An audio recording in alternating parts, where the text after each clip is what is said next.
За сайн байцгаана монголчуудаа. Стокгольм хотоос Наран Чимэг ярьж байна. Би та нартай өнөөдрийнхээ мэдээллээрээ нөгөө аялал жуулчлалтай холбоотой мэдээлэл оруулчихъя гэж бодлоо. Энэ бас мэдээж өвлийн цагт амарч байгаа хүмүүс зөндөө байгаа бах тий.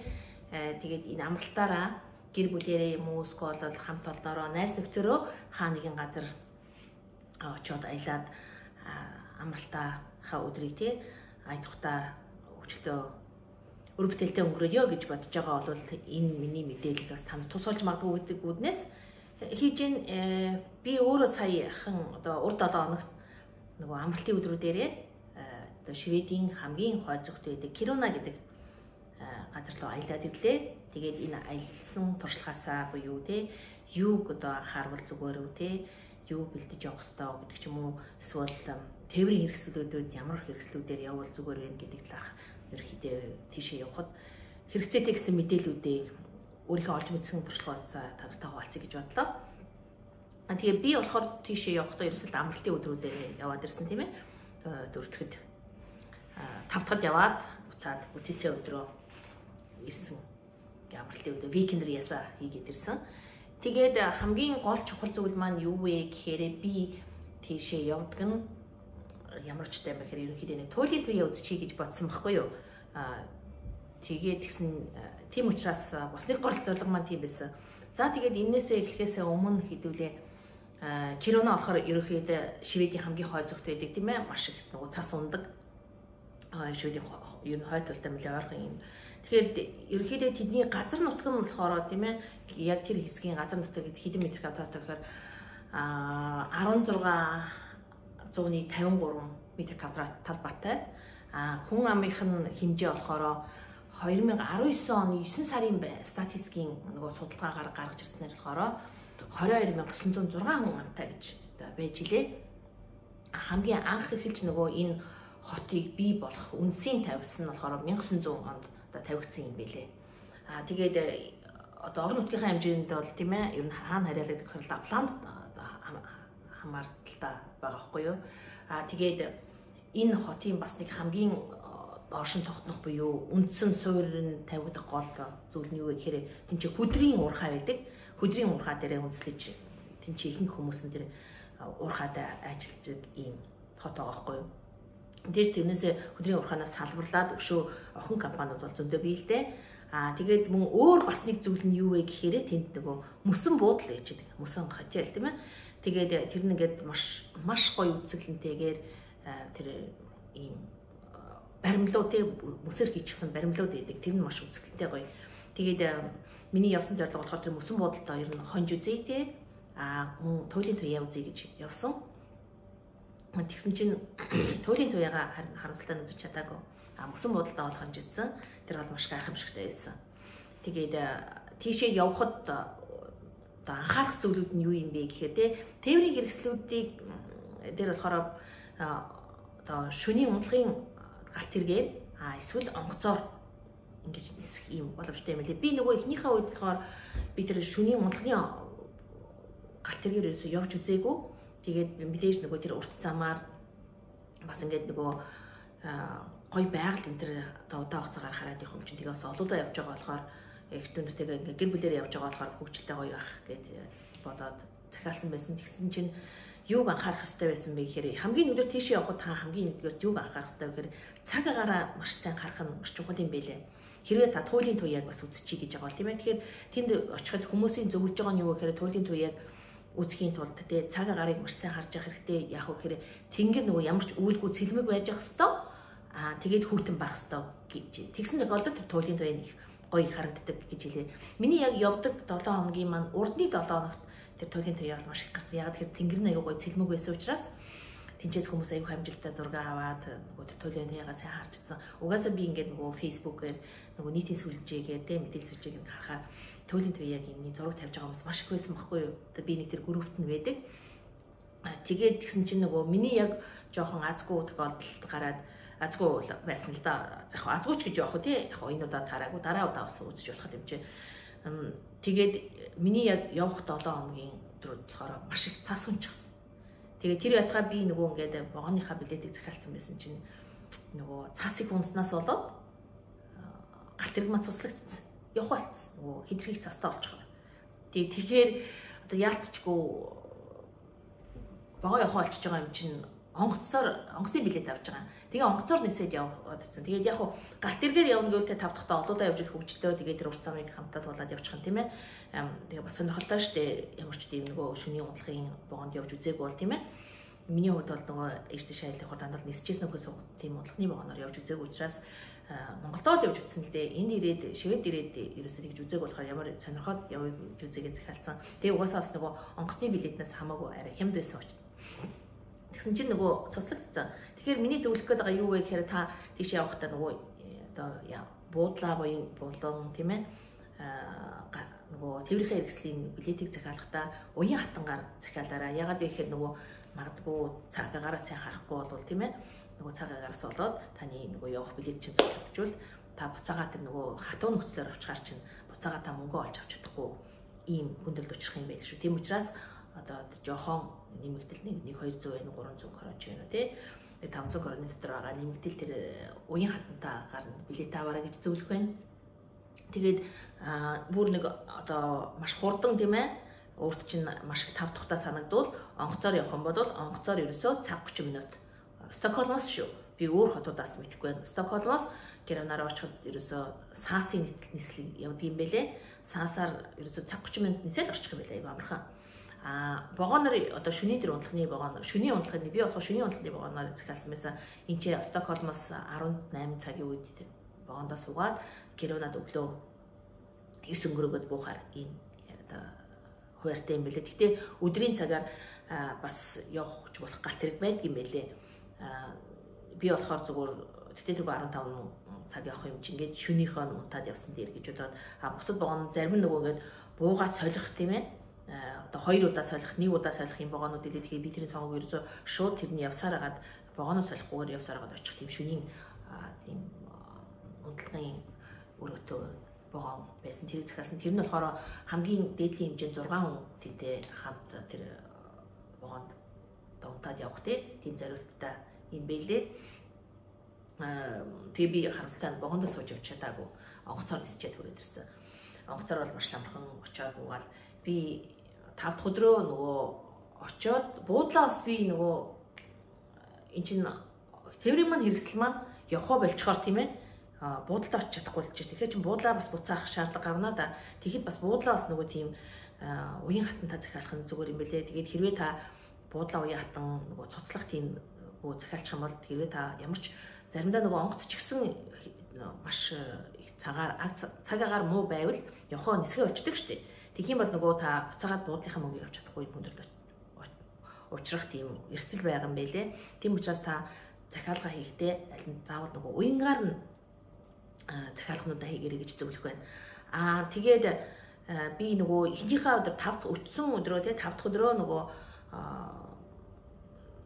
чаргаар явах захиалга гэсэн. Тэгээд тийшээ бас нэг өөр нэг зүйл нь юу вэ гэхээр нөгөө аялал жуулчлал аягүй хөгжсөн газар. Тэгээд юугаараа тэгж аялал жуулчлалыг татдаг хүмүүсийг татдаг вэ гэхээр нөгөө тэр мөсөн буудал тэгээд бас нөгөө тийчээ очсон байжгаад тэр цаатангуу дээр очиж үзэх нөгөө мөсөн хан руу авирах сонирхолтой хүмүүс, тишүүрээр цанаар явах дуртай хүмүүс, мөн нохоо чаргаар явахыг үтсэн хүмүүс, сонирхож байгаа хүмүүс, мөн тэр нөгөө цасны мотоцикл гэдэг мотоцикл баха тий сноу скутер гэдэг нөгөө цасан дээр явдаг чаргач гэх юм уу чарга гэж арай хэлэхгүй маа мотоцикл юм да тийм ээ тиймэр явахыг сонирхсан хүмүүс бол тийш яг тийм чиглэлээр хүмүүс аяг сонирхож очт юм байлээ намайг очиж байгаа тэр байсан үед болохоор дандаа халуун орноос аяг хүмүүс ирсэн Испаниас, Португалаас, Аргентин гэд ингээд тэр их Оросоос, Францаас Швед хүмүүс ч гэсэн зөндөө өөртөө явж илээ.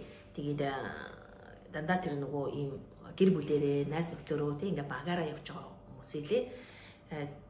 Энэ цөөхөн өдөр мөртлөө маш сонирхолтой хөгжилтэй амьдралд маань бас нөгөө амьдралд маань тохиолдог хамгийн нөгөө аж аргалтай нэг үчүүд болоод өнгөрсөн.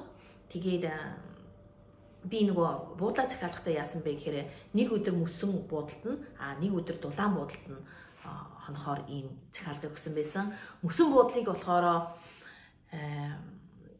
тэр буудлаа ингээд захиалж яхад хамгийн эхнийх нь өдөр тийм ээ та мөсөн будалдаа болсон дээр гэсэн юм тэр буудлын санал орж ирээд байгаа байхгүй. Тэгэхээр би бодохдоо үгүй яах юм бэ? Ягаад гэхээр би нөгөө яг оцсон өдрөө 5 дахь өдрөө тэр нөгөө цасан мотоциклээр цасан дээр явдаг мотоцикл те тэрийгээр явж үзэх захиалга хийсэн байсан. Тэгэхээр тэр нь болохоор нөгөө оройны 7 цагаас оройны 23 цаг те тэргээр явахаар яг нөгөө цаг агаар хэрэг тэнгэр цэлмэгсэн бол яг тэргээрээ тэр туйлынхаа тавийг үзэхсэн. Дааш нөгөө оцсон байсан өдрүүд маань дандаа бүр маш их цас ороод тэнгэр танаа бүрхүү байсан учраас нөгөө туйлынхаа тавийг үзэж чадаагүй. Тэгээд гэтээ тэр ерөөсөө харамсах юм байхгүй тэр мотоциклаар ингээд цасны мотоциклаар явж байхад те тэр байгаль бол үнэхээр гоё байсан тасархаа. Яг нэг үлгэрийн оронд яваад байгаа юм шиг. Яг тэгэхээр маш их ойтой тий. Тэгэл ингээд ойн цорхоод гаж ирэхлээр тэр нөгөө цас маш их ингээд лавсаад орчихсон учраас тэр цас модон дээр ингээд тогтцсон цаснууд ингээд маш олон төрлийн амтан хүн ингээд бүр ингээд тэр ер нь ингээд үгээр зөвлөхийн аргагүй надад тийм гоё зурглал нүдэнд маань үлдсэн. Тэгээ мэдээж зурган дээр буудах нүдээр харах хоёр өөр тийм ээ би тэгэл айлтгах чадхаараа тэр гоё зургнуудыг нөгөө аваад өөрийнхөө амьдралын альбомд нөгөө хасрахсан.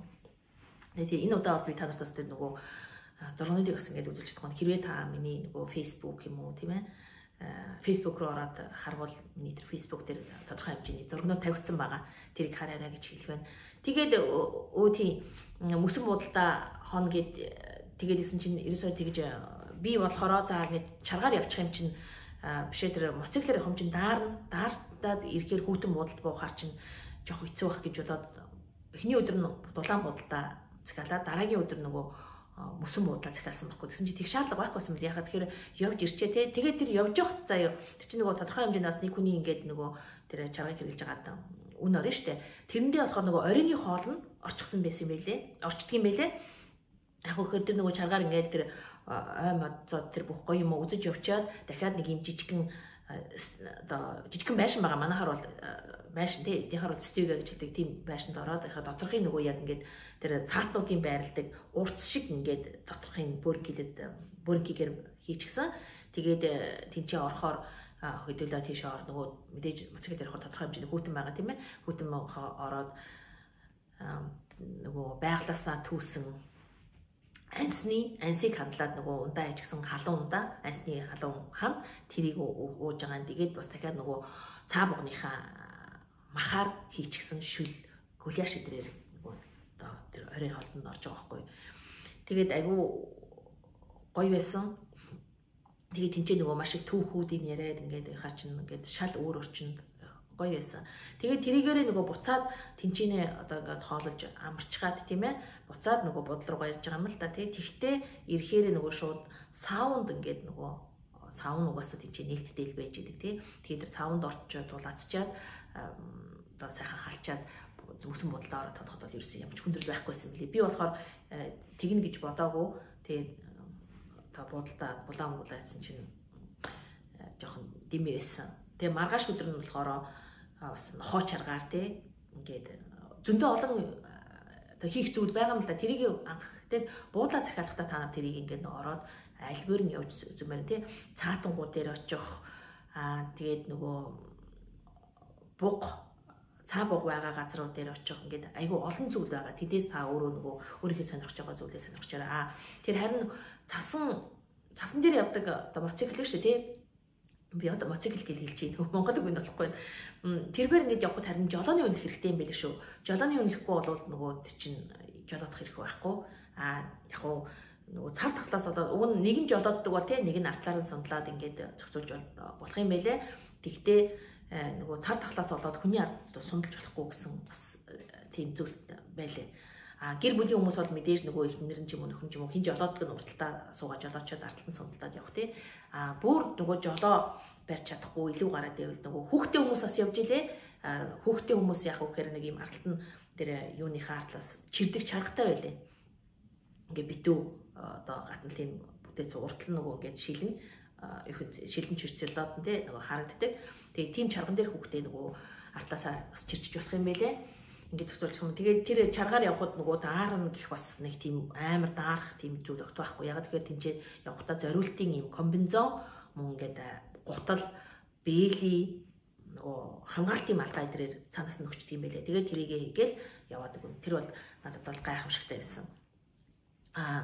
Мэдээж тэр нөгөө нохоо чарган дээр явхад ч гэсэн бас тэр зорилтыг авсан. Тэг хэрвээ та нөгөө жоохон одоо тэр газараа цохрохооргүй те гуталтай явцсан байл тэр буудлаасаа бас тэр гутлыг зээлээ тэр хугацаанд байж байгаа үедээ өмсчиж бас болох юм бэл тэр гутал одоо компенсаторыг бас зээлээд хэрэглээд иж болдго юм байлаа. Ямар ч үн төлбөргүйгээр. Тэгээд өөр чин юу анхаа тийм жолооны өмнөлттэй байх хэрэгтэй гэж хэлсэн те. Өөр чин юуг анхаарах юм бэ гэхээр мөсөн буудал нь бол нэр үнэхээр гайхамшигтай байсан. Хүмүүс нөгөө би дарах байх гэсэн чинь огт дарах юу байхгүй. Нөгөө манайх бол аяны хүнжил тийм ээ.